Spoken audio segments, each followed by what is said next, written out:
La résistance à l'échelle fédérale contre la couverture de téléphonie mobile s'amplifie. Les nombreuses années de travail informatif, souvent très exigeants et difficiles, venant de divers sceptiques et adversaires de la téléphonie mobile, commencent à porter leurs fruits. En effet, selon le magazine spécialisé en informatique golem.de, de nombreux citoyens se défendent contre les antennes de téléphonie mobile dans leur proximité.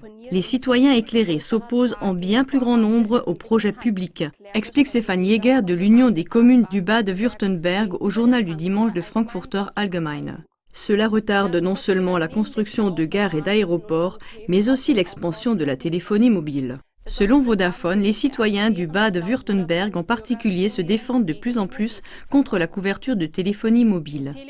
Télécom se plaint même d'une résistance au niveau national.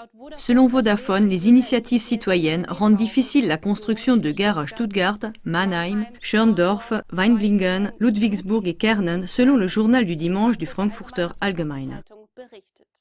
Télécom mentionne comme obstacle les procédures légales de construction, les réglementations en matière de protection de la nature, les droits de passage manquants et l'indisponibilité des bâtiments publics. Cela s'applique à l'échelle fédérale. Télécom avait déjà fait valoir que les municipalités avaient déclaré « Non, nous ne voulons pas d'un emplacement de téléphonie mobile dans notre paysage ». Environ une commune sur 10, et je ne veux pas le cacher non plus, résiste à notre offre d'améliorer la couverture radio, a déclaré Walter Goldenitz, directeur général de Technologie Telekom Allemagne. Nous attendons actuellement l'accord pour des centaines d'antennes d'émission, a déclaré Timotheus Höttges, PDG de Télécom, lors de l'annonce des résultats trimestriels. Un directeur municipal d'un opérateur de réseau rend compte au magazine informatique golem.de de ses expériences intéressantes et amusantes avec l'expansion des antennes dans les municipalités. Par exemple, un éminent habitant de la région a réussi à retirer une antenne grâce à ses contacts avec l'administrateur du district. Dans un quartier de Waiblingen, on voulait avoir une antenne aussi loin que possible, à plusieurs kilomètres. À l'époque, le directeur avait fait valoir que l'antenne devait avoir une hauteur d'au moins 60 mètres. Ensuite, un membre du conseil municipal qui n'était pas familier avec la technologie radio a suggéré qu'elle soit au moins placée dans l'ancienne carrière en raison de ses dimensions, de sorte qu'elle ne soit pas trop visible depuis la localité. Voilà les anecdotes de première main sur la téléphonie mobile. Mais la résistance semble plus que justifiée. En novembre 2018, par exemple, l'Assemblée fédérale des délégués de la Fédération pour l'environnement et la protection de la nature, Bund, a adopté une liste de revendications dans laquelle le gouvernement fédéral demande une politique de précaution et de protection contre les champs électromagnétiques.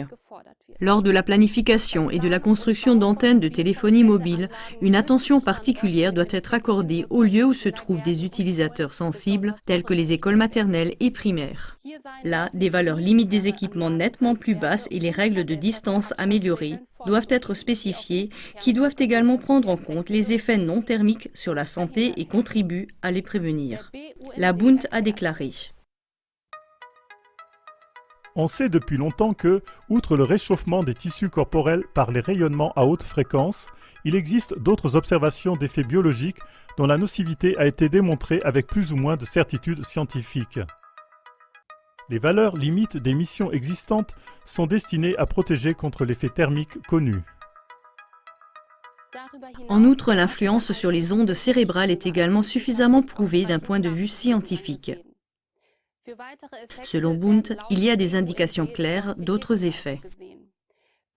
Par exemple, l'influence sur la circulation sanguine dans le cerveau, l'altération de la qualité du sperme, la perturbation de l'information génétique, les effets sur l'expression des gènes, ainsi que les indications de mort cellulaire programmée et le stress oxydatif cellulaire.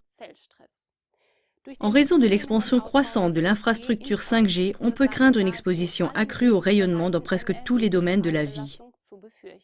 C'est précisément pour cette raison qu'il est important d'utiliser d'autant plus intensément cet éveil actuel vital du sommeil de marchand de sable, ce sommeil de mort que le réseau de l'industrie de la téléphonie mobile, de la politique et des médias a apporté aux gens par sa téléphonie mobile et sa propagande qui qualifie la 5G de progrès.